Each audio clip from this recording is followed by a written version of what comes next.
Guys গাইসের ঘরে গাইসেরা গাড়ি কিনতেছি, Toyota শোরুমে এসি গাড়ি দেখলাম। এখানে গাওয়া খাওয়ার খুব সুব্যবস্থা আছে, গাওয়া খাইতেছি।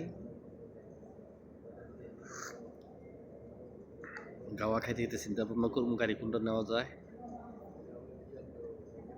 কারণ টয়োটার 2026 মডেলের যে গাড়িগুলো খুবই আপডেট, খুবই সুন্দর।